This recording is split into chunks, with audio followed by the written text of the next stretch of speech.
Hello my dear students, welcome to Nimbus learning powered by engineers academy. तो जैसा कि आप लोग स्लाइड पर देख रहे हो कि हम बात करेंगे इंटरव्यू गाइडेंस प्रोग्राम्स। और इंटरव्यू गाइडेंस प्रोग्राम में जैसे जो भी आपके पब्लिक सेक्टर्स जो अंडरटेकिंग्स जो जॉब है, जैसे जो भी GATE based exams shortlisting करते हैं, देन उसके बाद इंटरव्यू कराते हैं, या any state levels of the exams आपके एग्ज़ाम होते हैं, देन आफ्टर इंटरव्यू होता है। तो उसमें हम बात करेंगे कि जो ऑपरेटिंग सिस्टम्स है, technical paper in computer science, और कंप्यूटर साइंस में जो मोस्ट प्रोबली जो क्वेश्चंस आपसे पूछे जाते हैं इंटरव्यू गाइडेंस प्रोग्राम में, मतलब जो इंटरव्यू में आपके, नॉट इंटरव्यू गाइडेंस प्रोग्राम, मतलब कि हम जो आपसे बात करने वाले हैं कि most expected questions. Most expected questions का मतलब कि यदि वह operating systems generally most of students जब भी वह कंप्यूटर साइंस का टेक्निकल इंटरव्यू देने वाला होता है तो वह उसका जनरली कहीं ना कहीं वह अप्रोच करता है टेक्निकल पेपर में ऑपरेटिंग सिस्टम्स को ही। वह कोशिश करता है कि नहीं, ऑपरेटिंग सिस्टम में जिस तरह से भी क्वेश्चन यदि मेरे से पूछे जाएंगे, आपको मैं बहुत अच्छे तरीके से इस क्वेश्चंस को सारे हम एक्सप्लेन कर सकता हूँ, जवाब दे सकता हूँ।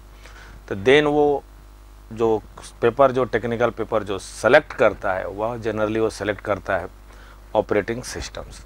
तो ऑपरेटिंग सिस्टम्स में most in my side, in my opinions, how many मतलब प्रॉब्लम, मतलब पॉसिबिलिटी कितने की है जो मोस्ट एक्सपेक्टेड क्वेश्चन जो आपसे पूछे जा सकते हैं, तो उसी सिलसिला में हम बात करेंगे और स्टार्ट करेंगे और आपसे उत्तर बताने की कोशिश करेंगे कि इसके क्या मतलब, आपको जो अधिक क्वेश्चंस पूछे जाएंगे तो आपको कितने लिमिटेड वर्ड में आपको जवाब देने हैं, क्या इसमें फैक्ट रखना है। एक बात आप याद रखिएगा, जब भी आप इंटरव्यू में आप बैठते हैं तो पहला क्वेश्चंस जो होता है ना, क्योंकि जब आपका जो इंटरव्यूअर होता है वह आपका एज ए ड्राइवर होता है, आप बैक बेंच पर बैठे होते हो, उसके पास बैक एंड सीट पर।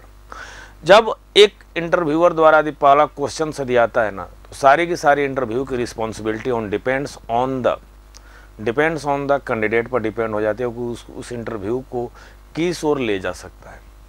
किस ओर ले जाने का तात्पर्य हमारा यह है कि यदि आप क्वेश्चंस का जवाब, you can put the answers, you can provide the corresponding asking the questions of the technical by the interviewer, then you can respond the answers, and after each question's response then you can clue, या you can left the some keywords on your giving the answer, some statement are missing. Then मतलब यदि आपने उत्तर दे रहे हो तो आप उत्तर देने के बाद होता है कि जब आप उसके उत्तर देने के बाद यदि आप क्वेश्चंस के उत्तर देते वक्त लास्ट में एक दो ऐसे स्टेटमेंट को आप क्लिक करो, लेफ्ट करो, जिससे इंटरव्यूअर वो जानने की कोशिश करेगा कि ये क्या होता है। अब उस तरह का बोलने का मतलब ये मैं आपसे बताना चाह रहा हूँ कि जो आपका इंटरव्यू है ना, अब आपका फर्स्ट क्वेश्चंस पर जो आपका interviewer as a driver seat पर बैठा था, ड्राइविंग सीट पर, आपने जस्ट एज एक क्वेश्चंस के आंसर देने के बाद आप फ्रंट एंड पे आ जाते हो और इंटरव्यूअर आपके बैक एंड पर आ जाता है।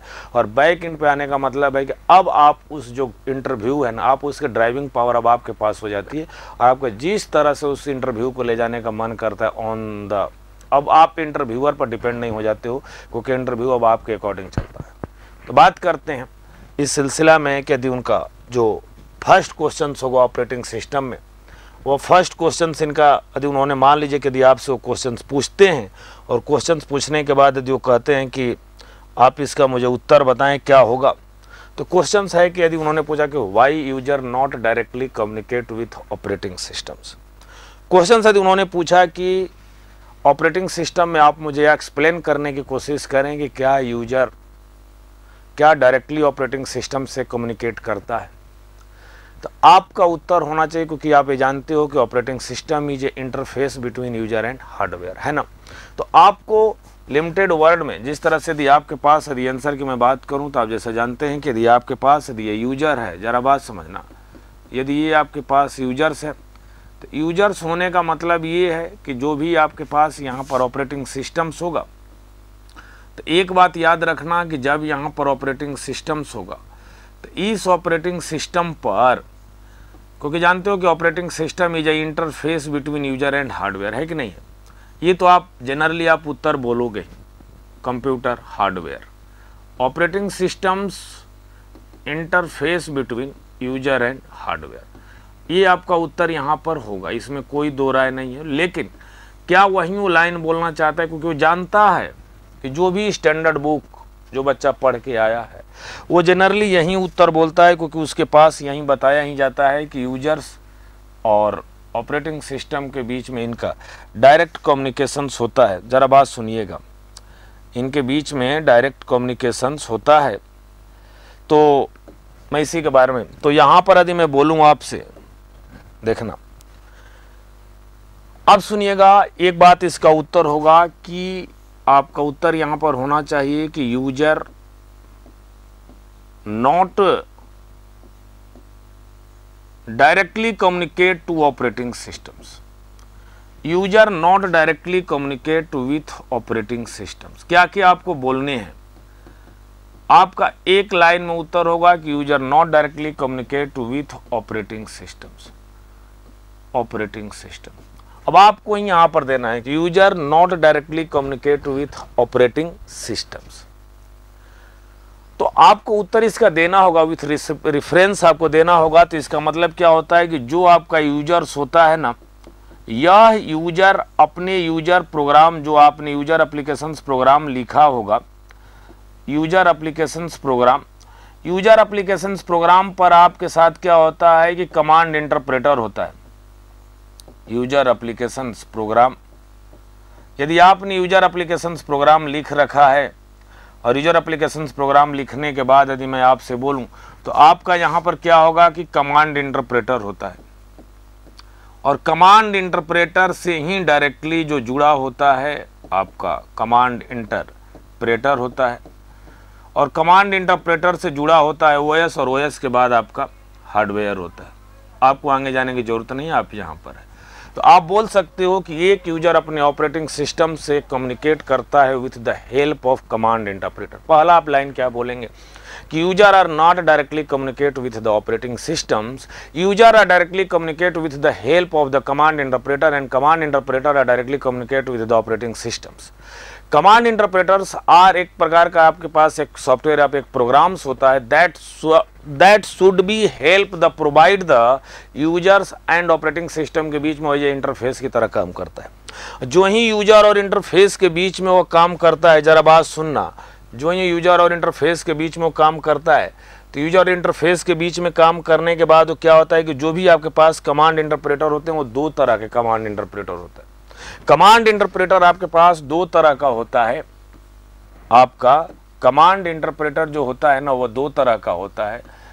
एक होता है text based command interpreter. Command interpreter आपका दो तरह का होता है।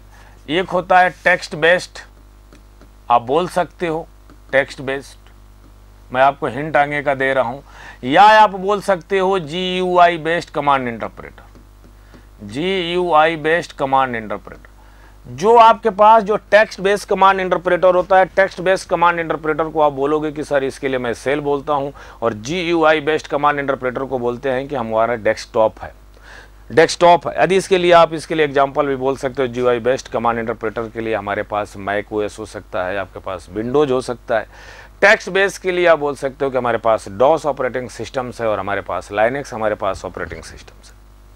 आपका इस क्वेश्चंस का प्रोबेबली उत्तर आपका इतना ही होगा, इससे ज़्यादा बोलने की ज़रूरत नहीं है। इसीलिए मैं बोलता हूँ कि जब भी आप इंटरव्यू दें तो इंटरव्यू में आपके पास जो वर्ड हैं बहुत सेलेक्टेड होने चाहिए, सॉलिड होना चाहिए, विथ द रिस्ट्रिक्टेड होना चाहिए, कि इंटरव्यूअर का जो क्वेश्चंस है विथ ओरिएंटेड होना चाहिए, जो आपका क्वेश्चन आपसे पूछा गया।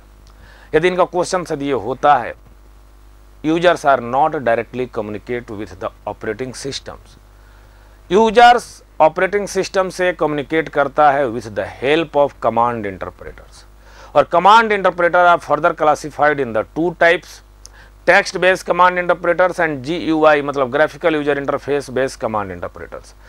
इन operating system text based command interpreter is also known as the shell, and examples of the text based command interpreter is the DOS या Linux, and then after command interpreter are further classified in the graphical user interface. Graphical user interface are also known as the desktop, and examples of the GUI command interpreter के लिए operating system का नाम you can provide the Windows या Mac OS. आपका इतना ही उत्तर रहा इसका answer देने के लिए। आप इससे ज़्यादा बोलने की कोशिश मत करना। हाँ, आदि इससे रिलेटेड यदि वो आगे बढ़ते हैं तो कुछ बढ़ेंगे, अदरवाइज आपका प्रॉपर जितना क्वेश्चंस का आंसर मांग रहा है ये आपका। अब सुनिएगा, अब बात आती है कि क्वेश्चन यदि उनका सेकेंड हो सकता है, क्योंकि यही वहाँ से यदि वो बढ़ेंगे तो आप जैसा जानते हो सेकेंड, क्योंकि आप का 2 वर्ड ऑपरेटिंग सिस्टम में बहुत बड़ा गेम रोल अदा करता है, प्रोग्राम और प्रोसेस। प्रोग्राम और प्रोसेस, आप जैसा जानते हो कि प्रोग्राम आपका set of instructions along with data होता है जो आपके सेकेंडरी मेमोरी में स्टोर होता है। और सेकेंडरी मेमोरी में स्टोर होने के बाद यह एक पैसिव एंटिटी होती है। पैसिव एंटिटी का मतलब ये होता है कि नॉट रिक्वायर्ड रिसोर्स। इस बात को आप याद रखना।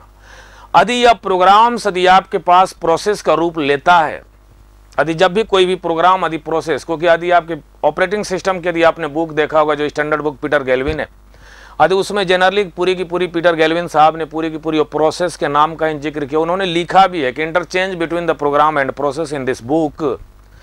बट मैं आपसे बोलूं, क्योंकि आप टेक्निकली इतने स्ट्रांग हो कि यदि इंटरव्यूअर के पास जाते हो तो आपके पास ये आइडिया होना चाहिए कि प्रोग्राम और प्रोसेस में बेसिक डिफरेंस, उसकी चर्चा हम करेंगे आपसे। तो आप इतनी सी बात को समझो कि यदि कभी भी आप प्रोसेस यदि है तो process is the executable part of the program. Process तुम्हारा एग्जीक्यूटेबल पार्ट होता है। Program are always stored in the secondary memory, process are always stored in the main memory. और प्रोसेस यदि मेन मेमोरी में है तो process is the main memory, means वह एक एक्टिव एंटिटी है। कैसी एंटिटी है? वह एक एक्टिव एंटिटी है। एक्टिव एंटिटी बोलने का तात्पर्य है कि process are execute only available of the resource. उसके लिए या तो हार्डवेयर टाइप का रिसोर्स प्रोवाइड करोगे या तो उसके लिए सॉफ्टवेयर टाइप का रिसोर्स प्रोवाइड करोगे। या रिसोर्स प्रोवाइड करने की जो जिम्मेदारी होती है वह रिसोर्स प्रोवाइड करने की जिम्मेदारी ऑपरेटिंग सिस्टम के पास ही होती है, क्योंकि operating system is a resource allocator. Operating system आपका एक रिसोर्स एलोकेटर की तरह ट्रीट होता है जो प्रोसेस के एग्जीक्यूशंस में with the help of either the form of the hardware resource या the form of the software resource on the demand of the process executions of the request. बस इतनी सी बात है। अब जरा बात सुनो कि जब हम सोर्स प्रोग्राम हम लिखते हैं अपने हाई लेवल लैंग्वेज में, जब हम सोर्स प्रोग्राम को लिखते हैं तो सोर्स प्रोग्राम को लिखने के बाद सोर्स प्रोग्राम हमारा क्या होता है कि प्री प्रोसेसर के पास जाता है, प्री प्रोसेसर के बाद आपका कंपाइलर के पास जाता है, कंपाइलर के बाद आपके पास कहाँ जाता है? आपके पास असेंबलर के पास जाता है, असेंबलर के बाद लिंकर, लिंकर के बाद लोडर, लोडर के देन आफ्टर यह आपका डॉट जो एग्जीक्यूटेबल जो फाइल है, डॉट एक्सी फाइल्स है, जो डॉट ऑब्जेक्ट के नाम से फाइलें बनी है, बाइनरी फाइल्स है जो 0-1 फॉर्मेट में है, यह फाइल्स जाती है मेमोरी में। इसी को हम बोलते हैं कि मेरा प्रोसेस है। ये पूरा का पूरा इंटरनल मैकेनिज्म हुआ है, प्रोग्राम हमारा प्रोसेस में कन्वर्ट कैसे हुआ है, ये बात समझ में आपको आ गई होगी। तो क्वेश्चन यदि आपसे पूछ रहा है कि व्हाट इज ए कर्नल, बात समझ में, यदि आपसे पूछा कि व्हाट इज ए कर्नल, तो कर्नल का मतलब जब भी हमारा प्रोसेस जब एग्जीक्यूट होता है, इस बात को आप याद रखना कि जब भी हमारा प्रोसेस जब एग्जीक्यूट होता है ना, तो प्रोसेस के एग्जीक्यूशंस में हमारा ऑपरेटिंग सिस्टम एक यूजर एप्लीकेशंस प्रोसेस को 2 पार्ट में एग्जीक्यूट कराता है। एक यूजर मोड में लेके चलता है, एक कर्नल मोड में लेके चलता है। बात समझना, यूजर मोड आपका नॉन प्रिविलेज्ड मोड है, अनसुपरवाइजरी मोड है। आप यूजर मोड को बोल सकते हो कि अब प्रिमिटिव मोड है, बट कर्नल मोड को बोला जाता है कि kernel mode are a system mode, kernel mode are a privileged mode होता है, kernel mode are a supervisory mode होता है। यदि आपका इसमें जो भी एग्जीक्यूशंस होगा वह नॉन प्रिमिटिव मोड में चलेगा, मतलब एटॉमिक एग्जीक्यूशंस होगा। यदि एक बार कर्नल मोड में प्रोसेस यदि एंट्री कर गया तो वह अपने कंप्लीट एग्जीक्यूशंस के बाद ही वह बंद होता है, अदरवाइज किसी प्रोसेस को आप शेड्यूल्स नहीं कर सकते उसमें, क्योंकि वो नॉन एटॉमिक एग्जीक्यूशंस है। जरा बात सुनना, ये इसलिए किया जाता है यदि प्रोसेस के एग्जीक्यूशंस को जब भी एक नॉर्मल एक यूजर एप्लीकेशंस अपने प्रोसेस को रन करता है, तो रन करने का मतलब देखो कर्नल मोड है क्या, कि जो ऑपरेटिंग सिस्टम के जो पीस ऑफ कोड लिखे गए हैं ना, तो उस पीस ऑफ कोड में जहां से कोर फंक्शनलिटी आपकी रन कर रही होती है, जहां से ऑपरेटिंग सिस्टम के सारे फंक्शनलिटी को हम एक्सेस कर सकते हैं, दिस जोन सारे कर्नल्स, आप उसको कर्नल बोलते हो।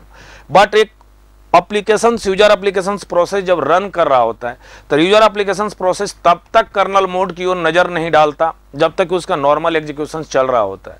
जब वो नॉर्मल एग्जीक्यूशन से स्टार्ट कर रहा होता है, in between executions of the user applications process in the user mode, तो यूजर मोड में जब उस ऑपरेशंस को जब चालू किए हो, रन कर रहे हो, लेकिन some missings of the hardware यानी some needs of functionality of the operating systems, जब उस प्रोसेस को जरूरत पड़ेगी कि नहीं मुझे एक हार्डवेयर टाइप का रिसोर्स चाहिए या मुझे इसको किसी सॉफ्टवेयर टाइप का रिसोर्स चाहिए, मतलब जब मुझे किसी ऑपरेटिंग सिस्टम की नीड पड़ेगी, क्योंकि ऑपरेटिंग सिस्टम आपका है कहाँ पर है, तो आपका कर्नल मोड में है, तो मुझे यूजर मोड से कर्नल मोड में मुझे जाना पड़ेगा। क्योंकि यदि आप यूजर मोड में हो और कर्नल मोड में शिफ्ट होना चाहते हो तो इसका मतलब यह है कि आपको किसी न किसी की ज़रूरत पड़ेगी जो आपको यूजर मोड से उठा के कर्नल मोड में आपको शिफ्टिंग कर दे। एक बात याद रखना, यूजर मोड से कर्नल मोड में शिफ्टिंग के लिए, क्योंकि यहाँ पर फ्लैग बीट होती है, फ्लैग बीट का मतलब है कि मोड बीट सेट की जाती है, या तो 0 होगा या तो 1 होगा, डिपेंड्स। इसको रटने की कोई ज़रूरत नहीं है। आपका जो भी आपका डेवलपर है, जो डिजाइन किया गया है, उसने जो ओएस को बनाया है, तो जनरली आपसे बोला जाए तो क्योंकि स्टैंडर्ड बुक को भी लेकर रहते हैं, तो मोड बीट 1 का मतलब है यूजर मोड मैंने मान लिया है, मोड बीट 0 का मतलब है कि आपका सिस्टम मोड या आप उसको कर्नल मोड बोलोगे। बात सही है। तो यदि आपका user applications process are properly run in the user mode, if needs of the any hardware resource any need of the functionality of the operating systems, तो यूजर मोड में माय डियर स्टूडेंट एक बात याद रखना, एक चीज की जरूरत पड़ती है जिसका नाम है सिस्टम कॉल। वह सिस्टम कॉल ही फंक्शनलिटी है, वह सिस्टम कॉल ही रास्ता है, वह सिस्टम कॉल ही एक जरिया है जिसके थ्रू आप क्या करते हो कि यूजर मोड से कर्नल मोड में पहुंचाने का वो काम करता है। आप उसको गेट पॉइंट बोल सकते हो, एंट्री पॉइंट बोल सकते हो। आपसे पूछा भी जाएगा कि यूजर सिस्टम कॉल लिखा कहाँ जाता है, सिस्टम कॉल ऑलवेज लिखा जाता है यूजर एप्लीकेशंस प्रोसेस के यूजर मोड के साथ। वह यूजर मोड वह एंट्री गेट एंट्री प्रोवाइड करा देगा कर्नल मोड में। यानी कर्नल मोड मतलब आप कर्नल मोड में चले गए तो आप कर्नल मोड में अपनी फंक्शनलिटी को आप एग्जीक्यूट करिए। नॉन प्रिमिटिव मोड पर, एटॉमिक एग्जीक्यूशन मोड पे आप एग्जीक्यूट कराओगे। देन अब बात आती है कि सर यदि आप कर्नल मोड में एग्जीक्यूट कर रहे हो तो कर्नल मोड से फिर यूजर मोड में आना हो तो क्या कोई सिस्टम कॉल की जरूरत पड़ती है? तो नहीं। इस पर एक मोस्ट प्रोबेबली क्वेश्चन यहाँ से पूछ सकते हैं वो आपसे कि क्या यदि आपने ये बोला कि जब आपके यूजर्स को जरूरत पड़ा कि नहीं सर मुझे एक ऑपरेटिंग सिस्टम टाइप के एक रिसोर्स की मुझे ज़रूरत है, तो आपने एक सिस्टम कॉल को एग्जीक्यूट किया और देन आफ्टर आपने उसको सिस्टम कॉल मतलब एंट्री करा दिया आपके यूजर मोड से कर्नल मोड में। जब कर्नल मोड से यूजर मोड में आने की बात होगी, क्योंकि जब भी एक हमारा जो प्रोसेस है वह user mode kernel mode bilingual वो चलता रहता है, जब जब जरूरत पड़ेगी तो वो कर्नल मोड में आ जाता है। तो कर्नल मोड से यूजर मोड में जाने के लिए कुछ भी जरूरत नहीं पड़ता, not execute the any system call, only आपको मोड बीट जो है वो सेट कर देता, सेट कर देने के बाद वो ऑटोमेटिक चला जाता है। हाँ, यहाँ पर तुम कुछ मत बोलना, वहां पर तुम्हारा इंटरव्यूअर एक लाइन जरूर आप पूछेगा कि why need of use of the dual mode, मतलब हम 2 मोड में अपने प्रोसेस को क्यों एग्जीक्यूट कराते हैं, user mode then kernel mode, user mode and kernel mode, why reasons.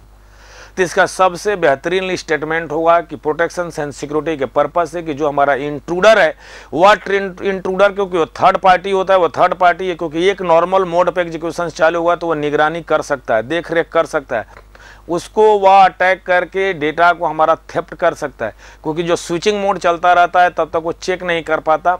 तो उसके लिए आप नॉर्मल सा क्वेश्चंस बोलोगे सर कि प्रोटेक्शन एंड सिक्योरिटी के पर्पज से हम क्या करते हैं कि ड्यूअल मोड में अपने एग्जीक्यूशंस को स्टार्ट करते हैं। बस कर्नल मोड के भी यहाँ पर इतना ही इसका उत्तर है। इससे इर्द गिर्द जो भी पॉसिबल क्वेश्चंस बनने के हैं मैंने सारे उसके एस्पेक्ट को मैंने कवर किया। कर्नल से क्या होगा, कर्नल आपका एक कोर पार्ट होता है ऑपरेटिंग सिस्टम्स का, that access the all functionality of the hardware या software type of the resources in the operating systems. चलिए तो हम नेक्स्ट क्वेश्चंस क्या एज ए थर्ड क्वेश्चंस क्या उनके पूछने की पॉसिबिलिटी होगी तो देखिए, क्योंकि जिसका मैंने जिक्र किया था जो मैंने आपसे बोला, तो इस बात को देखते हैं क्वेश्चंस बोल क्या रहा है, जरा पढ़िए इसको। क्वेश्चंस ये बोल रहा है आपसे कि what is the difference between process and programs. ये नॉर्मल क्वेश्चंस जब भी किसी भी, क्योंकि मैं जो आपसे बात कर रहा हूँ एग्जाम के लिए, किसी भी इंटरव्यू में यदि आपने टेक्निकल पेपर ऑपरेटिंग सिस्टम्स को रखा है और जनरली यहीं लोग रखते हैं, तो इसमें जो मोस्ट जो प्रॉब्ली जो क्वेश्चंस बनते हैं वह क्वेश्चंस बनते हैं कि what is the difference between process and program. तो जरा बात समझना, यदि मैं आपसे बोलूं कि प्रोग्राम है क्या, तो प्रोग्राम के लिए बोलोगे कि program is a set of instructions along with data. Program आपका सेट ऑफ इंस्ट्रक्शंस होगा अलोंग विथ डेटा होगा। आप इतनी सी बात को आप रखोगे, set of instructions along with data. यानी आपका प्रोग्राम के यदि मैं बात करूं तो यहां पर आप बोलोगे कि नहीं मेरे को यहां पर इंस्ट्रक्शंस होगा और इंस्ट्रक्शंस के बाद आपका यहां पर होगा कि देन आफ्टर आपका यहां पर डेटा होगा। अब सुनना, अभी आप कुछ नहीं, आप अपने उत्तर को आप रखोगे set of instructions with data, और जो ही ये वर्ड बोलोगे क्योंकि उसको पता है इंटरव्यूअर को, तुरंत आपसे वो तुरंत इसी पर वो इंटरप्ट जनरेट करेगा और बोलेगा कि what is a instructions, what is a data. वो जानने की कोशिश करेगा कि आपको आता है कि बस केवल आपने ब्लाइंडली रट के चले आए हो, क्योंकि जो ही ये लाइन आप बोलोगे कि program is a set of instructions along with data, जो ही इंस्ट्रक्शंस की डिफिनेशन से दी आएगी तो एक बात याद रखना कि इंस्ट्रक्शंस के लिए आप बोलोगे कि set of a binary pattern. Instructions एक प्रकार का सेट ऑफ बाइनरी पैटर्न होता है, 0101 का गुच्छा होता है, क्योंकि आप जानते हो कि जो हमारा कंप्यूटर है 01 के अलावा कोई लैंग्वेज ही नहीं समझता, 01 का पैटर्न होता है। बट एक बात और याद रखना, जो ही इंस्ट्रक्शन 0 आप बोलोगे कि set of a binary pattern associated with the specific task of operations to perform by generate the control unit. Control unit द्वारा जो भी आपके कंट्रोल सिग्नल जनरेट होता है ना, उसके कॉरस्पॉन्डिंग वह इंस्ट्रक्शन एक स्पेसिफिक ऑपरेशन देता है। इंस्ट्रक्शंस कुछ नहीं होता कंप्यूटर आर्किटेक्चर्स की तरह, बात समझो, वह लिंक करेगा सब्जेक्ट को यदि पूछ रहा है तो। इंस्ट्रक्शंस आपका एक सेट ऑफ बाइनरी पैटर्न होता है नॉर्मल सा, वह एसोसिएटेड होता है एक ऑपरेशन से। यदि वो ऑपरेशंस बोला, यदि 50 ऑपरेशंस बोला तो 50 इंस्ट्रक्शंस है, बात समझना। 50 अप कोड बोला तो 50 ऑपरेशंस है। Up code, instructions, operation same interchangeable नाम है, गुमराह होने की जरूरत नहीं है, तीनों नाम सेम ही है, वो ऑपरेशंस है।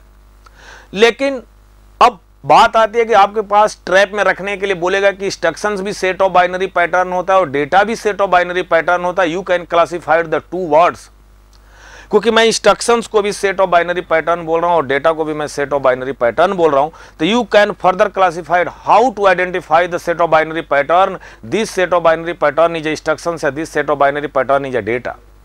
आप कैसे आइडेंटिफाई करोगे, इस बात को आपको देखना पड़ेगा। तो एक बात याद रखना कि जो सेट ऑफ बाइनरी पैटर्न होता है ना, वह सेट ऑफ बाइनरी पैटर्न एक एसोसिएटेड होता है ऑपरेशंस के लिए। लेकिन जो डेटा में जो सेट ऑफ बाइनरी पैटर्न होता है, इस ऑपरेशंस को ऑपरेट करने के लिए डेटा फॉर्मेट से लिया गया वैल्यू होता है। इस बात को याद रखना, क्योंकि मोस्ट प्रोबेबली यदि आपने प्रोग्राम वर्ड बोला है ना, तो प्रोग्राम से इर्द गिर्द आपके क्वेश्चंस यहां पर इस लाइन को बनेंगे। बट और आगे चलते आपको बोलना होगा कि प्रोग्राम आपका सेकेंडरी मेमोरी में स्टोरेज होता है। प्रोग्राम आपका सेकेंडरी मेमोरी में स्टोरेज होता है। आप जिस भी लैंग्वेज में प्रोग्राम को लिखे हो उसके एक्सटेंशंस फाइल से ले जाके आप सेकेंडरी मेमोरी में स्टोर कर देते हो। जब प्रोग्राम को आप स्टोर करते हो तो वह एक तुम्हारी पैसिव एंटिटी होती है, इसके लिए किसी भी रिसोर्स की कोई जरूरत नहीं होती। इस बात को याद रखना। अब बात आती है कि प्रोसेस क्या है। प्रोसेस आपका प्रोग्राम का एग्जीक्यूटेबल पार्ट है, एग्जीक्यूटेबल यूनिट है या डिस्पैचेबल यूनिट है। कैसी यूनिट है? डिस्पैचेबल यूनिट है। जो डिस्पैचेबल का मतलब है कि रेडी स्टेट से रनिंग स्टेट के बीच में डिस्पैचर इसको शेड्यूल्ड करता है, डिस्पैचर इसको शेड्यूल करता है एग्जीक्यूशंस के लिए।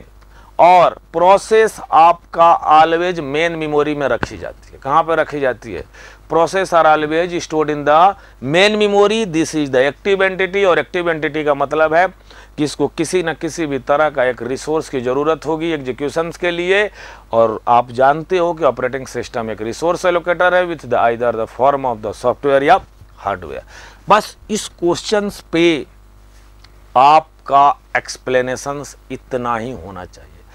मोस्ट है यदि आपके पास प्रोग्राम और प्रोसेस से जो भी इर्द गिर्द पॉसिबल क्वेश्चंस होंगे, हाँ इनके बीच में यदि वो कहते हैं कि इमेज डायग्राम आप इनका बनाओ, इमेज डायग्राम प्रोसेस का क्या होगा, प्रोग्राम का क्या होगा, तो इमेज डायग्राम के लिए जैसे यदि मैं बोलूँ आपसे कि इमेज डायग्राम और प्रोसेस की मैं बात करूँ तो आपका स्टैक होता है, हीप होता है, कोड सेक्शंस होता है एंड डेटा सेक्शंस होते हैं।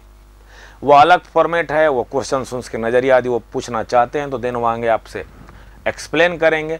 लेकिन वो आप उनको और भी आगे का जरिया दे रहे हो क्वेश्चंस पूछने के लिए। जो ही वो यदि आपने कोड सेक्शंस, डेटा सेक्शंस की बात किया, स्टैक की बात किया, हीप की बात किया, तो आप उनके लिए ओपन दरवाजा कर रहे हो डेटा स्ट्रक्चर्स एंड एल्गोरिथम्स के लिए, एंड देन आफ्टर ओपन कर रहे हो कंपाइलर डिजाइन के लिए। क्योंकि आपको मैंने पहले ही बोला है कि क्वेश्चंस का जो उत्तर दो तो आपके लिमिटेड वर्ड होने चाहिए। लिमिटेड वर्ड का मतलब जो जानना चाहता है उसी को दो, और देने के बाद आप अपने हिसाब से उसका सेंटेंस को जो भी बातें बोलो। एक बात तो नॉर्मल सा आप याद रखना, इंटरव्यू में जो भी आप वर्ड अपने माउस बोल रहे हो ना, तो उसका हर का एक का मीनिंग आपको पता होना चाहिए, क्योंकि वो उससे ही वो क्वेश्चंस को इर्द गिर्द घुमाएगा, उससे ज़्यादा और नहीं। यदि आपने जो ही भी हीप एलोकेशंस बोला, हीप बोला, तुरंत हीप बोलने के बाद वो डायनेमिक मेमोरी एलोकेशंस पर चला जाएगा, और डायनेमिक मेमोरी एलोकेशंस पर गया तो उसके लिए मैलॉक, कैलॉक, रीअलॉक और फ्री प्रोग्रामिंग, इनसी में क्वेश्चंस पूछने के लिए पॉसिबल रास्ता आप खुद ओपन कर रहे हो। आप खुद ही उसको दे रहे हो कि नहीं सर तुम पूछ सकते हो, I am capable, I will provide the answers, क्योंकि खुद आपने नाम लिया हीप। या हीप के बाद आपका उत्तर अगला वो पूछने की पॉसिबिलिटी रख सकता है कि एक्टिवेशंस रिकॉर्ड क्या हो सकते हैं। जो ही एक्टिवेशंस रिकॉर्ड पूछेगा कंपाइलर डिजाइन में सिंबल टेबल की ओर चला जाएगा, क्योंकि उसके पास ओपन रास्ता ओपन हो रहा है उसके लिए। तो इसलिए लिमिटेड उधर मत जाना, क्योंकि जो मैंने लिमिटेड यदि इस पर जो पॉसिबल जो उत्तर होंगे, हाँ यदि वो अपने को ले जाने की कोशिश करेगा तो यदि आपने एग्जाम्स क्वालिफाइड हो, गेट में अच्छे नंबर्स हैं, जिस भी मतलब रिटन टेस्ट या जिस तरह से भी आपका शॉर्ट लिस्टिंग हुई है for a GD and interview, तो देन आप उसको आप उत्तर दोगे। इतना तो स्ट्रॉन्ग तो आपका टेक्निकल है ही है, ठीक ना। चलिए अब देखते हैं कि नेक्स्ट एज ए इंटरव्यूअर द्वारा जो इन माई साइड या इन माई ओपिनियन आप मान सकते हो कि जो क्वेश्चंस पूछने की जो पॉसिबिलिटी क्या होगी इस पर। तो आइए बात देखते हैं क्या है नेक्स्ट क्वेश्चंस। तो नेक्स्ट क्वेश्चंस की यदि मैं बात करूं आपसे, जरा बात सुनो, बहुत बेहतरीन क्वेश्चंस है। जनरली हर एग्जाम में, मतलब हर एग्जाम में बोल रहा हूं, हर इंटरव्यू में ये क्वेश्चंस को रखा ही जाता है। क्यों रखा जाता है, इसके पीछे रीजन है। आप जैसा जानते हो कि प्रोसेस का एग्जीक्यूशन, क्योंकि हम जो ऑपरेटिंग सिस्टम पढ़ते हैं ना, वह हम ऑपरेटिंग सिस्टम पढ़ते हैं मल्टी प्रोग्रामिंग ऑपरेटिंग सिस्टम। जैसे आपके बैच ऑपरेटिंग सिस्टम्स है, आपके यूनि प्रोसेसिंग, आपके पास यूनि प्रोग्रामिंग ऑपरेटिंग सिस्टम्स है, मल्टी प्रोग्रामिंग ऑपरेटिंग सिस्टम है, मल्टी टास्किंग ऑपरेटिंग सिस्टम है, मल्टी प्रोसेसिंग ऑपरेटिंग सिस्टम है, आपके पास रियल टाइम ऑपरेटिंग सिस्टम और further classified in the hard real time OS and soft real time OS, जो आपके syllabus में है। क्योंकि आपसे ये बात जरूर तय है कि हम मल्टी प्रोग्रामिंग ऑपरेटिंग सिस्टम, क्योंकि मल्टी प्रोग्रामिंग ऑपरेटिंग सिस्टम में हमारा ये था कि हमारा सीपीयू ज़्यादा से ज़्यादा आइडियलनेस ना होने पाए। क्या है कि सीपीयू हमारा ज़्यादा से ज़्यादा आइडियलनेस ना होने पाए, हम थ्रूपुट लेके काम चलते हैं। क्या चलते हैं? थ्रूपुट हमारा मेंटेन बना रहे, इफिशियंसी हमारा बेटर रहे, हम ज़्यादा से ज़्यादा अपने सीपीयू को हम यूटिलाइज कर सकें। तो ये सारा का सारा के गेम आप जानते हो कि जो प्रोसेस स्टेट डायग्राम है आपका, न्यू स्टेट हो, रेडी हो, रनिंग हो, वेटिंग हो, टर्मिनेट हो, या सस्पेंडेड रेडी हो या सस्पेंडेड ब्लॉक हो। क्योंकि जब भी हमारा जो प्रोसेस के लिए जब एग्जीक्यूशन स्टार्ट किया गया था ना, तो 4 स्टेट से डायग्राम बनाना चालू किया गया था, 4 स्टेट, 5 स्टेट एंड 7 स्टेट की ओर मेरा डायग्राम गया था। तो जनरली जो हम process state diagram in current situations in the current operating system in market available in the 7 state diagram की स्टडी करते हैं, क्योंकि हमारे पास डिमांड पेजिंग का कॉन्सेप्ट है, वर्चुअल मेमोरी हमारे पास अवेलेबल है। तो हम जो भी स्टेट डायग्राम पढ़ते हैं 7 स्टेट डायग्राम पढ़ते हैं। डजंट मैटर, हमारा मेन मैटर ये है कि जो आपसे डिग्री ऑफ मल्टी प्रोग्रामिंग होता है। क्या होता है degree of multi programming? Degree of multi programming का मतलब होता है कि number of process present in the main memory. यदि आपने जो ही वर्ड बोला कि degree of multi programming, number of process of present in the main memory in the process are present in the ready state या running state या waiting state. यदि आपका प्रोसेस रेडी स्टेट में हो या रनिंग स्टेट में हो या वेटिंग स्टेट में हो, कहीं पर भी हो, इनके सम ऑफ नंबर ऑफ प्रोसेस का जो सम होता है वहीं आपका डिग्री ऑफ मल्टी प्रोग्रामिंग होता है। लेकिन जरा बात समझो सर, जरा बात समझो आप कि ये जो नंबर ऑफ प्रोसेस आए कहां से? ये नंबर ऑफ प्रोसेस आपके आए हुए हैं न्यू स्टेट से। न्यू स्टेट कहां पर है? सेकेंडरी मेमोरी में है। जब न्यू स्टेट जो आपने प्रोग्राम को .c नाम के नाम से फाइल का एक्सटेंशन करके सेव कराया था, तो आपने सेकेंडरी मेमोरी में ले जाके प्रोग्राम को स्टोर किया था। जब प्रोग्राम को जब आप इधर शिफ्टिंग कर रहे होते हो, तो एक बात याद रखना, इतना तुरंत नहीं हो जाता, इतना इसके अंदर इंटरनल मैकेनिज्म चलती है। वह इंटरनल मैकेनिज्म यह होती है कि प्री प्रोसेसर से होते हुए कंपाइलर, असेंबलर, लिंकर, लोडर के थ्रू या प्रोसेस में। तो जब हमारा लॉन्ग टर्म शेड्यूलर या जॉब शेड्यूलर जिसको बोलते हो, यह लॉन्ग टर्म शेड्यूलर जब प्रोसेस को इनिशिएट करता है, इनिशिएट करने का मतलब है कि वो रेडी स्टेट में ले जाने की कोशिश करता है रखने के लिए, तो बल्क में ले जाकर रखता है, क्योंकि यही मेंटेन करता है डिग्री ऑफ मल्टी प्रोग्रामिंग को मेन मेमोरी में। तो इस मेन मेमोरी में आपका प्रोसेस रेडी स्टेट में हो, रनिंग स्टेट में हो, वेटिंग स्टेट में हो, जो भी प्रोसेस होंगी ना, ये लॉन्ग टर्म शेड्यूलर ही जिम्मेदार होता है इस प्रोसेस को शेड्यूल्ड करने के लिए। वो शेड्यूल्ड करने के लिए कि कोई भी होंगे, वो अलग बात है कि रेडी स्टेट के बाद शेड्यूलर्स आता है। तो यदि लॉन्ग टर्म शेड्यूलर्स के पास दो पॉसिबिलिटी होती है प्रोसेस को शेड्यूल्ड करने के लिए, या तो सीपीयू बाउंड प्रोसेस को शेड्यूल्ड कर दे या तो आईओ बाउंड प्रोसेस को शेड्यूल्ड कर दे। मैंने यही लाइन लिखा हुआ है। जो ही अवधि आपने सीपीयू बाउंड प्रोसेस बोला और आईओ बाउंड प्रोसेस का नाम का जिक्र जो ही करोगे ना, वो तुरंत उसका क्वेश्चन होगा कि explain the CPU bound process. एक बात याद रखना, सीपीयू बाउंड प्रोसेस वह प्रोसेस होती है जिसका रिश्ता सबसे ज्यादा समय व्यतीत करता है सीपीयू के साथ, वह सीपीयू बाउंड प्रोसेस बन गई। ऐसी प्रोसेस जो सबसे ज्यादा अपना समय एक्सपेंड करती है सीपीयू के साथ, यानी अपना साथ ज्यादा से ज्यादा समय अपना सीपीयू रनिंग स्टेट में व्यतीत करते हैं। रनिंग स्टेट कोई नाम नहीं, running state that should be indicate the number of, क्योंकि रनिंग स्टेट में एक ही प्रोसेस है, क्योंकि सिंगल सीपीयू ऑपरेटिंग सिस्टम हम पढ़ते हैं। तो सिंगल सीपीयू ऑपरेटिंग सिस्टम में रनिंग स्टेट में एक यदि जिस प्रोसेस का नाम रनिंग स्टेट में है, मतलब सीपीयू इस पे अपना काम कर रहा है, बस सिंपल सी बात। तो यदि सीपीयू बाउंड प्रोसेस का मतलब है कि ऐसी प्रोसेस जो सबसे ज्यादा समय एक्सपेंड करती है सीपीयू के साथ।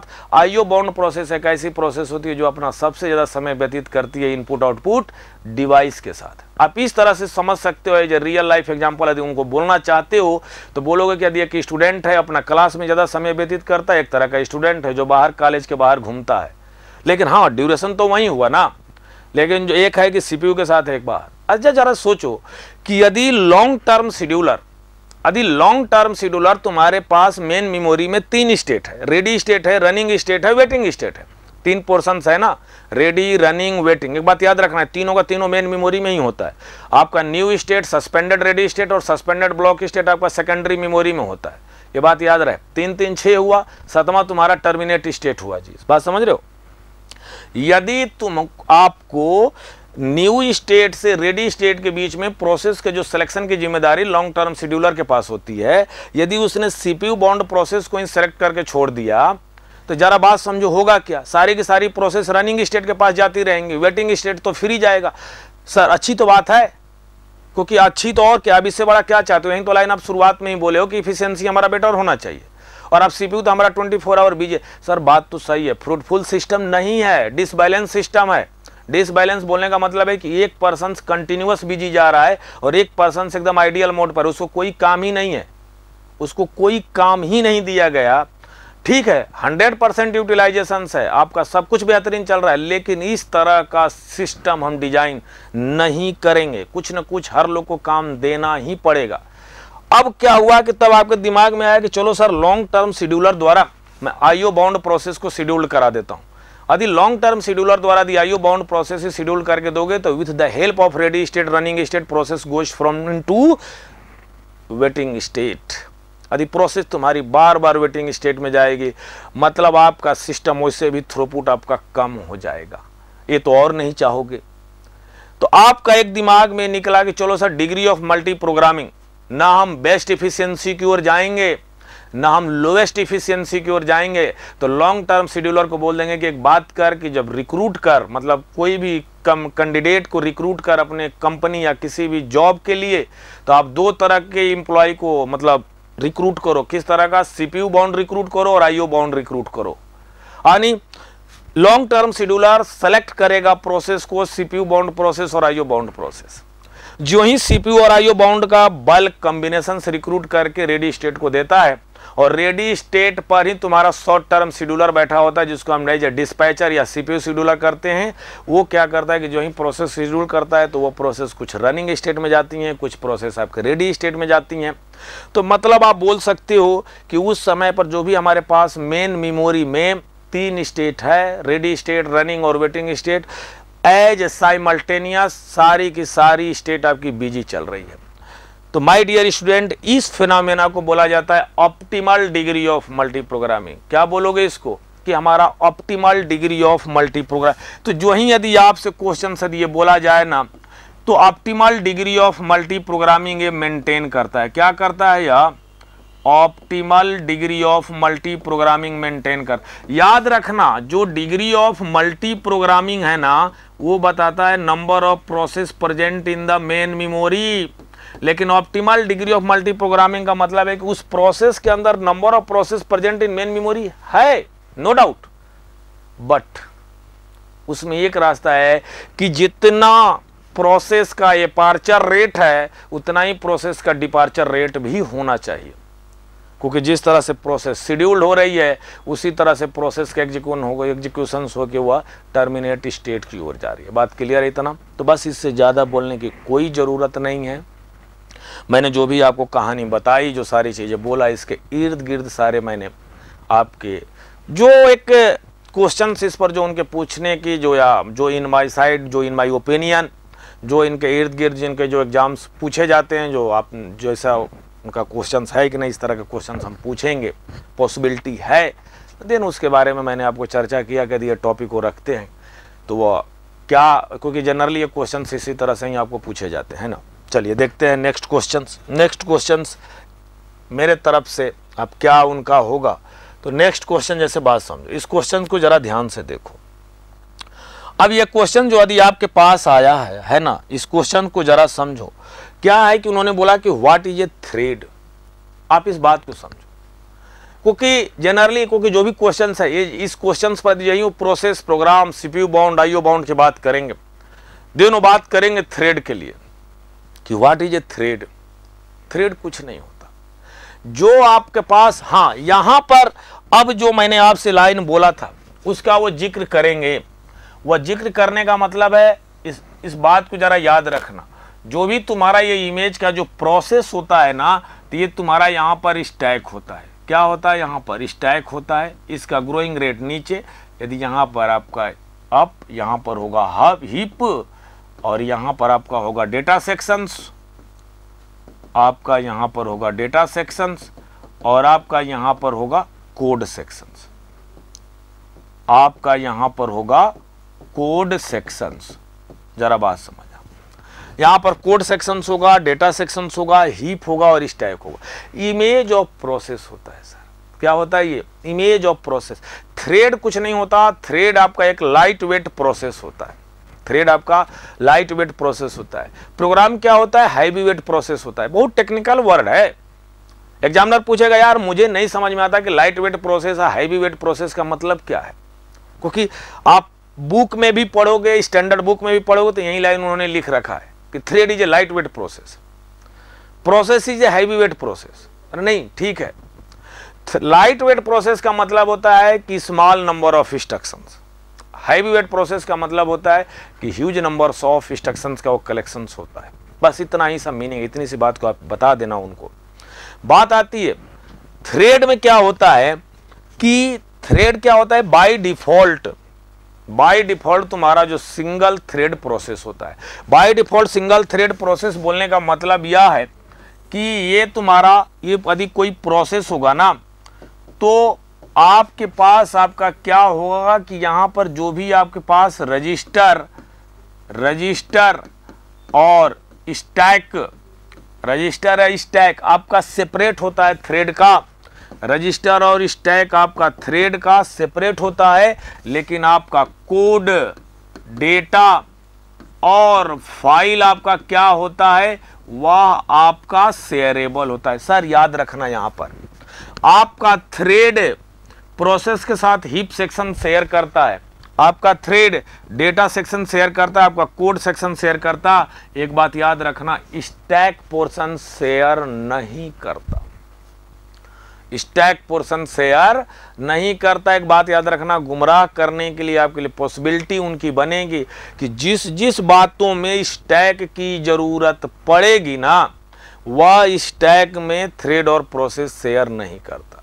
क्यों आप थ्रेड यूज किए? क्योंकि आपने थ्रूपुट बढ़ाने के लिए, रिस्पॉन्सिवनेस करने के लिए, इफिशिएंसी बढ़ाने के लिए ये बातों को ध्यान में रखने के लिए हम जो है मल्टी थ्रेडिंग का कॉन्सेप्ट ले आते हैं। आपके प्रोसेस में साइमल्टेनियस एग्जीक्यूशंस के लिए हम मल्टी थ्रेडिंग का कॉन्सेप्ट, तो थ्रेडिंग का बस कुछ नहीं, thread is the light weight process, आपके रिस्पॉन्सिवनेस, आपका जो उत्तर है ना वो फास्ट दिया जा सके, बस सिंपल सा। देन आगे चलिए आगे देखते हैं क्या है। अब सुनिए, अब बात आती है कि व्हाट इज ए सेमाफोर। जब यदि उसने क्वेश्चंस यहाँ तक पूछ लिया होगा, यदि वो आपसे आगे बात करने की कोशिश करेगा, तो आपका प्रोसेस 1 एंड प्रोसेस 2 मतलब प्रोसेस मैनेजमेंट 1 में जो नॉर्मल जो क्वेश्चंस, ऐसे नहीं बहुत सारे क्वेश्चंस उसमें हैं, but generally in my opinion जो जनरल जो जितने भी क्वेश्चंस जो जनरली पूछे जाते हैं मैं उसकी ही बात मैं कर रहा हूँ। ऐसा नहीं कि आपको बल्क में क्वेश्चंस बताने के लिए आया हूँ कि नहीं सारे क्वेश्चंस ऑपरेटिंग सिस्टम, तो पूरी की पूरी क्लास हो जाएगी ना वो। तो normal what is a semaphore, यदि वो सेमाफोर जानने की कोशिश करेगा तो इतनी सी बात वो जानने की आपसे जरूर कोशिश कर रहा होगा कि क्या यदि आपने सेमाफोर पर आए हो तो कुछ न कुछ तो कमियां रही होंगी जो सेमाफोर का डेवलपमेंट किया गया, वो कमियां आपको पता होनी चाहिए अच्छे तरीके से। जरा बात सुनना, आप डायरेक्ट सेमाफोर, यदि वो क्वेश्चन यदि आपसे इंटरव्यूअर पूछ रहा है कि सेमाफोर क्या, कुछ लोग क्या करते हैं कि डायरेक्ट सेमाफोर, जहीं सेमाफोर वर्ड बोलते हैं वो पीछे ट्रैप की ओर ले जाता है। क्योंकि यदि आपने सेमाफोर वर्ड बोला, यदि उसने सेमाफोर बोला, जरा बात सुनना, ये सेमाफोर तुरंत नहीं आया था, क्योंकि जब भी आपको सिंक्रोनाइजेशन मैकेनिज्म्स, जब यदि आपके पास प्रोसेस दो तरह की होती हैं on the basis of the execution mode पे, आपका एक इंडिपेंडेंट प्रोसेस होती है, एक प्रोसेस होती है कोऑपरेटिंग प्रोसेस। कैसी होती है? Cooperating process. इंडिपेंडेंट प्रोसेस का मतलब है कि एक प्रोसेस यदि P1 और यदि एक प्रोसेस P2 दोनों एग्जीक्यूट कर रहे हैं ना, तो दोनों से किसी का कोई मतलब नहीं है, वह एक का एग्जीक्यूशंस दूसरे के एग्जीक्यूशंस पर कोई भी अफेक्शंस नहीं डालता। वो अगली क्या कर रही है, दूसरे की P2 क्या कर रही है, डजंट मैटर। लेकिन कोऑपरेटिंग प्रोसेस क्या होती है कि एक P1 प्रोसेस के एग्जीक्यूशन से प्रोसेस P2 अफेक्ट हो रही है या P2 द्वारा प्रोसेस P1 अफेक्ट हो रही है। सर, इनके बीच में सिंक्रोनाइजेशंस की डिमांड पड़ेगी, इनके बीच में सिंक्रोनाइजेशंस की जरूरत पड़ेगी, ये बात याद रखना। जो ही सिंक्रोनाइजेशंस की जरूरत पड़ी, तो सिंक्रोनाइजेशंस की जरूरत पड़ने के बाद जो देखो मैं इसके इर्द गिर्द की मैं पॉसिबिलिटी बता रहा हूँ, क्या होने की पॉसिबिलिटी होगी, सिंक्रोनाइजेशंस की जरूरत पड़ेगा इस प्रोसेस को एग्जीक्यूट कराने पर। और जब सिंक्रोनाइजेशंस, सर यदि मैंने इनके बीच में सिंक्रोनाइजेशंस मैकेनिज्म नहीं होल्ड कराया, तो यदि सिंक्रोनाइजेशंस मैकेनिज्म नहीं होल्ड कराओगे तो आपका रिजल्ट का लॉसमेंट हो सकता है, आपका रिजल्ट गलत आएगा, लॉस्ट ऑफ डेटा हो सकता है, या तो आपका प्रोसेस डेडलॉक में चली जा सकती है, आपकी प्रोसेस डेडलॉक में जा सकती है। इन सब बातों को बचने के लिए वो खतरा होगा कहाँ पे, तो खतरा कहीं नहीं होता। ये अमेरिकन लैंग्वेज में टेक्निकल वर्ड है जो क्रिटिकल सेक्शन बोला जाता है। क्रिटिकल सेक्शन कुछ भी नहीं है सर, क्रिटिकल सेक्शन है कि जो भी दोनों प्रोसेस का जो कॉमन शेयरेबल कोड है, जहां लिखा गया ना, उसी कॉमन शेयरेबल रीजन को, कॉमन शेयरेबल कोड को, कॉमन शेयरेबल जोन को हम क्रिटिकल रीजन बोलते हैं। और उस क्रिटिकल रीजन में execution of the shareable code में ये तुम इंश्योर कर दो कि केवल एट ए टाइम एक ही प्रोसेस जाएगी, तो कहोगे कि सिंक्रोनाइजेशन मैकेनिज्म मैंने होल्ड करा दिया। और उसमें जाने के लिए तीन ही कंडीशन है, प्रोग्रेस, बाउंडेड वेट या म्यूचुअल एक्सक्लूजन्स आपका मेंटेन होना चाहिए। Mutual exclusions, progress, bounded wait, architectural neutrals बोल सकते हो, हार्डवेयर इंडिपेंडेंट, वो डिपेंड अलग बात है क्योंकि वो सेकेंडरी कंडीशंस है। प्राइमरी कंडीशंस आपका म्यूचुअल एक्सक्लूजन्स एंड प्रोग्रेस है, ये दो होल्ड होना ही चाहिए। अब इस सिंक्रोनाइजेशन मैकेनिज्म को जब आप होल्ड कराने के लिए ना, हमारे साइंटिस्टों ने सॉल्यूशंस देना चालू किया, तो पहला उन्होंने सॉल्यूशंस दिया वो सॉफ्टवेयर सॉल्यूशन दिया। कौन सा सॉल्यूशंस दिया? Software solution. सॉफ्टवेयर सॉल्यूशंस में उन्होंने लॉक मेथड ले आया। लॉक मेथड यही वो ले आए, तो लॉक मेथड में तो इन्होंने कहा किया कि म्यूचुअल एक्सक्लूजन तो होल्ड कराया बट प्रोग्रेस को होल्ड नहीं करा पाया। जरा बात समझना। उसके बाद इन्होंने टर्न वेरिएबल ले आया। क्या ले आया? टर्न वेरिएबल का कोड लिखा सॉफ्टवेयर सॉल्यूशन में। तो जो ही टर्न वेरिएबल का कोड लिया, तो इन्होंने प्रोग्रेस तो होल्ड करा दिया, म्यूचुअल एक्सक्लूजन होल्ड नहीं कराया। तो इसके बाद तुरंत टर्न में ही डेकर्स एल्गोरिथम्स आए। डेकर साहब ने ही इसका टर्न 1, टर्न 2, टर्न 3, टर्न 4 नाम का सॉल्यूशन दिया, है ना। अब इसके बाद पीटरसन साहब ने कहा किया कि लॉक मेथड और टर्न वेरिएबल का कॉम्बिनेशन से लेके पीटरसन सॉल्यूशंस बना दिया, जिसमें इन्होंने प्रोग्रेस भी होल्ड करा दिया, म्यूचुअल एक्सक्लूजन भी होल्ड करा दिया, बाउंडेड वेट भी होल्ड करा दिया। सर तो गलत तब क्या था? तो गलत ये था माय डियर स्टूडेंट कि इन्होंने जो भी सॉल्यूशन दिया केवल ओनली वन, दो प्रोसेस के लिए दिया, ओनली वन, दो प्रोसेस के लिए दिया। उसके बाद तो आया बकेरी एल्गोरिथम्स, बकेरी कॉन्सेप्ट पर इन्होंने एन प्रोसेस का तो सॉल्यूशन दिया। तब तो सर जिंदगी बड़ी स्माइल थी, तब तो अच्छा चल रहा था। हाँ ठीक है, बकेरी एल्गोरिथम के बेस पर आपने कहा किया था कि एन नाम के सॉल्यूशंस को तो दिया, बट मैं यहां पर बोलने वाला हूं, ये जो सबसे बेहतरीन इनका ड्रॉबैक था, ड्रॉबैक ये था कि with the help of bakery concept you can synchronize the n numbers of process in the critical sections. But यहाँ पर रिस्ट्रिक्शन से था कि सर हमारा जो प्रोसेस था वह स्पिन लॉक में जाके फंस गया था।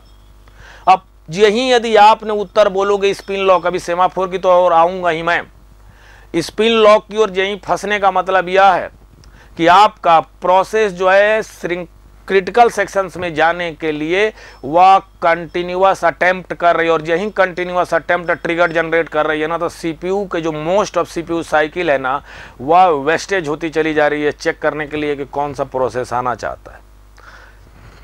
यदि आप कॉमन कोड में बैठे हो, जरा रियल लाइफ एग्जांपल से समझो, यदि कॉमन सेक्शन में बैठे हो, यदि आपका दरवाजा ओपन है, मतलब गेट बंद है, कोई बार बार नॉक करता रहे ना, यदि आप स्लिप हो रहे हो चाहे सो रहे हो ना, तो आपको डिस्टर्ब हो जाएगा। तो इस तरह का मैकेनिज्म आप नहीं इंप्लीमेंट करोगे। चलो ठीक है, स्लीपिंग तो स्लीपिंग मोड में तो आप हो ही, बट लेकिन यदि आपका दरवाजा कोई बार बार कंटिन्यूअस नॉक करता रहेगा ना, तो आपको तो एक बार गुस्सा आ ही जाएगी। तो ये प्रॉब्लम था सेमाफोर के सॉफ्टवेयर सॉल्यूशंस में, जो मैंने सेमाफोर बोला, अभी आ रहा हूँ। तो इससे बचने के लिए मुझे देखा गया कि क्यों ये जनरेट हो रहा है स्पिन लॉक में, तो हमने इसके लिए हार्डवेयर सॉल्यूशंस प्रोवाइड कर दिया। जो ही हार्डवेयर सॉल्यूशंस प्रोवाइड किया तो आपके पास टेस्ट एंड सेट लॉक ले आए, कंपेयर एंड स्वैप लेके आए। तो टेस्ट एंड स्वैप लेके आए, वहां पर भी ठीक था, आपने इसमें कुछ नहीं उसने किया, सारा का सारा मैकेनिज्म उसने सॉफ्टवेयर सॉल्यूशंस का ही रखा, बट उसने गए किया था कि जब भी हमारा कोड सेक्शन यदि मेरा एग्जीक्यूट होगा, एंट्री सेक्शन, क्योंकि देखो ये रीजन क्या था कि जब क्रिटिकल सेक्शन का कोड लिखा गया था तो ऊपर एंट्री सेक्शन लिखा गया, नीचे एग्जिट सेक्शन लिखा गया, दो लॉक कोड लगाया गया जाने में। तो कहा कि हम एंट्री सेक्शंस में यदि एक भी प्रोसेस यदि एंट्री करेगी ना, तो उस एंट्री सेक्शंस वाले जोन में किसी भी प्रोसेस को हम एटॉमिक एग्जीक्यूशन पर होने देंगे, मतलब बीच में प्रीएम्प्ट नहीं करेंगे, एटॉमिक एग्जीक्यूशन हम लेंगे। तो इसमें कुछ नहीं था, आपका बेहतरीन म्यूचुअल एक्सक्लूजन होल्ड हुआ, प्रोग्रेस होल्ड हुआ। लेकिन अभी भी my dear student hardware solutions में भी स्पिन लॉक फंसा रहा। स्पिन लॉक का जवाब जो है हार्डवेयर सॉल्यूशंस भी नहीं दिया। अब आता है उत्तर जो एग्जामिनर आपसे जानने की कोशिश कर रहा। मैं ये नहीं कर रहा हूँ, मैंने आपसे बताने की कोशिश किया हूँ, क्योंकि मैंने आपके आईजीपी में जो हमारे थ्रू जो प्रोवाइड होता है इंटरव्यू गाइडेंस प्रोग्राम में, तो हम जब भी इम्प्रूवमेंट मतलब आपको जो ब्रशअप करते हैं, आपके पास टेक्निकली जो इंटरव्यू चालू होते हैं उसमें, तो हम हर तरह के एस्पेक्ट को जो क्वेश्चन जो पूछे जाते हैं उसमें हम कवर करने की कोशिश करते हैं इंटरव्यू गाइडेंस प्रोग्राम में। तो बात आती है, चलिए आते हैं यहाँ पर सेमाफोर। तो सेमाफोर कुछ नहीं था, सेमाफोर सर सिंपल सी बात है, इतनी बात याद रखना कि जो हमारा स्पिन लॉक में बीजी वेट प्रॉब्लम जो भाग रही है ना, कहाँ भाग रही है? बीजी वेट मतलब कंटिन्यूअस प्रोसेस अपने सीपीयू चांस गेटिंग मांग रही है, उनके लिए कुछ नहीं किया सेमाफोर। का सुन भाई एक काम करना, तुमको हम सीपीयू एलोकेट करेंगे। उन्होंने एक वेटिंग ब्लॉक क्यू बनाया, जितने भी लोग वेटिंग स्टेट में आ रहे थे ना, सभी को पकड़ के उसने वेटिंग स्टेट में ले जाके डाल दिया। बोला यहाँ पर दरवाजा मत चिल्लाओ, यहाँ पर आपका जो कॉमन एंट्री सेक्शन है ना, इसको कंटिन्यूअस तुम नॉक मत करो, अब यहाँ से उठो, तुम यहाँ पर ब्लॉक क्यू में आ जाओ, ब्लॉक क्यू में बैठ जाओ, और आफ्टर ब्लॉक क्यू जब एक प्रोसेस का कंप्लीट एग्जीक्यूशन कंप्लीट हो जाएगा ना, तो इस ब्लॉक क्यू में से एक प्रोसेस लूंगा और वहां से तुमको बाहर कर दूंगा। लेकिन तुम यहाँ पर नॉक, तो तुम बार बार नॉक मत करो। यहाँ पर इस बात को आप याद रखना कि जो ही यदि आपसे ये बोला गया कि नहीं तुम बार बार कंटिन्यूअस यहाँ से क्लिक मत करो, क्लिक करने का मतलब है कि तुम जो साइकिल हमारी बर्बाद हुई उसको तुम मत करो। तो इसके मेथड पे आपको कुछ नहीं करना, बस यही यदि उन्होंने बोला कि उस सेमाफोर है क्या, तो सेमाफोर बोलने के लिए सेमाफोर आपके पास आपका जो इंटीग्रल जो है आपका बाइनरी सॉल्यूशंस होता है, जो आपका बीजी वेट प्रॉब्लम, कुछ नहीं बोलना, बीजी वेट प्रॉब्लम को दूर करने के लिए सेमाफोर बनाया गया, इससे ज़्यादा कुछ भी नहीं था।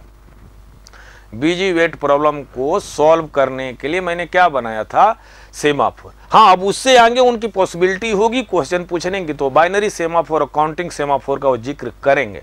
कुछ नहीं है बाइनरी सेमाफोर और काउंटिंग सेमाफोर। आई होप मैं भी उस क्वेश्चन को रखा हुआ हूँ, क्योंकि उन्होंने इनका पॉसिबिलिटी है यहाँ पर, देखिए मैंने लिखा भी हुआ हूँ, क्योंकि जो ही यदि आप यहाँ पर आओगे इसका वो तुरंत जिक्र करेंगे, क्योंकि यदि सेमाफोर से यदि वो इंटरेस्ट रख रहे हैं तो आपसे जरूर पूछेंगे कि बाइनरी सेमाफोर और काउंटिंग सेमाफोर है क्या। Binary semaphore is the subset of A counting semaphore. कुछ नहीं, इनका एक मैकेनिज्म है। काउंटिंग सेमाफोर ओपन करता है क्योंकि इसकी वैल्यू -इन्फिनिटी से +इन्फिनिटी होती है, और बाइनरी सेमाफोर की मात्र दो ही वैल्यू होती है, 0 और 1 होती है। इनके बीच में अप सेमाफोर होता है और आपका डाउन सेमाफोर। नाम है अप और डाउन, इनके एक ऑपरेशंस होते हैं, यदि वो जानने की कोशिश करेंगे तो अप और डाउन इसके बारे में बोला जाता है। बशर्ते बाइनरी सेमाफोर की वैल्यू, जो मैंने आपसे बोला कि बाइनरी सेमाफोर आपका 0 या 1 होगा, काउंटिंग सेमाफोर की वैल्यू -इन्फिनिटी से आपका +इन्फिनिटी के बीच में जाएगी। आई होप यहाँ तक आपका एकदम क्लियर है। और देन देखते हैं, तो यदि मैं बात करूँ यहाँ पर कि जो आपके पास जो binary semaphore and counting semaphore का जो एक्सप्लेनेशंस था, इनके जो सम पीस ऑफ कोड होते हैं, वो कोड यदि आपसे जानने की कोशिश करते हैं, या यदि आप वहाँ पर हो, सम टीचिंग के लिए गए हो, तो हो सकता है कि आपसे पीछे जो है आपसे कोडिंग इसका कराते हैं, तो कोडिंग भी थोड़ा सा आप इस पर देख लेना कि अप बाइनरी सेमाफोर का कोड क्या होता है, डाउन बाइनरी सेमाफोर का कोड क्या होता है, अप काउंटिंग सेमाफोर का कोड क्या होता है, डाउन काउंटिंग सेमाफोर का कोड क्या होता है। तो कोड वो पूछ देंगे, वो नॉर्मली, क्योंकि आपके टेक्निकली इतने आप स्ट्रॉन्ग साउंड हो कि वो इंटरव्यू दे रहे हो कि आप उसकी ज़रूरत आपको नहीं पड़ने वाली है।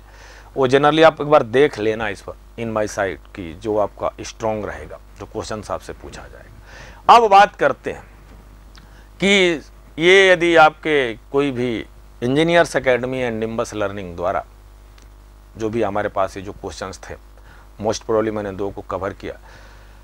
यदि आपको लगता है कि नहीं सर मैं एग्ज़ाम क्वालिफाइड हूँ, मैं अपने आप को इंटरव्यू फेस करने के लिए कि मेरे पास से स्ट्रॉन्ग मतलब देना चाहता हूँ, मैं अपना सेव करना चाहता हूँ, तो engineers academy and nimbus learning द्वारा इंटरव्यू गाइडेंस प्रोग्राम चलाए जा रहे हैं। आप उसमें ज्वाइन हो जाओ और आपका जो भी एग्ज़ाम्स हैं उसे कॉरस्पॉन्डिंग आप इंटरव्यू को अपने को मेंटेन्स रखो। Thank you, all the best. If you really like the video, please hit the like button, share the video, subscribe to our YouTube channel and press the bell icon for the latest updates. Thank you.